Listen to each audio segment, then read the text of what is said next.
Life is confusing. Mysterious ways have baffled even the brightest minds. However, in the past century or so, we have made profound advancements in our knowledge of life and how it works. Serengeti Rules by Sean B. Carroll goes into great depth about the stories of how scientists have discovered some of the most important rules that regulate life on all scales, from molecular to a whole ecosystem. This, in turn, makes it a biosphere unit in our science curriculum. One of the countless stories in which Carroll uses to convey the idea of regulation in life is Francois Jacobs' initial discovery of double negative regulation with bacteria in Chapter 3. Double negative regulation is the idea that a repressor limits something, but that the repressor can also be eliminated or weakened by an inhibitor. Jacob's story explains how he discovered this process on a molecular level.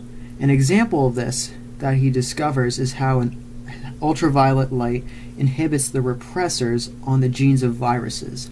This, in short, means that the ultraviolet light cancels the effects of the repressors on the viruses, allowing the viruses to become activated.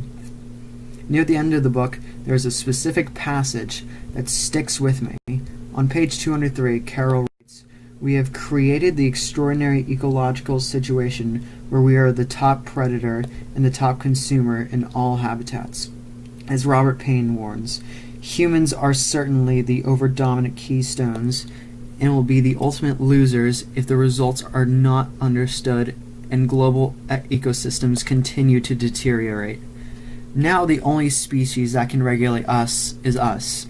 This stands out to me because it vividly describes the importance of the knowledge of life that we've gained in recent times and the fact that we cannot afford to simply ignore this knowledge. Throughout the course of this book, I have learned a great deal of information on how all life on Earth functions. While I cannot go into specific examples, since there is such a great amount of ideas expressed in this book, one of the most important ideas that I have learned about was double negative regulation, not only in bacteria as shown before, but also in the food chains that affect the world around us.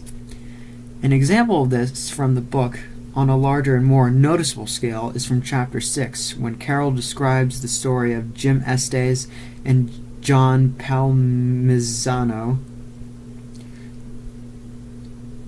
and how they discovered the importance of otters in the waters around Amchitka.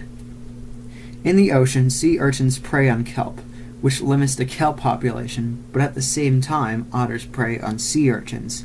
This means that the otter population is important to control not only the sea urchin population, but also the kelp population.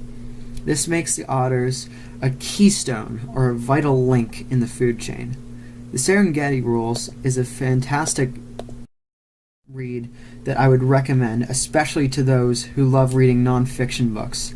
However, it has a somewhat slow pace, so non-avid readers may experience boredom from it. I believe that Carroll's work creates a fantastic view of how life functions on all scales.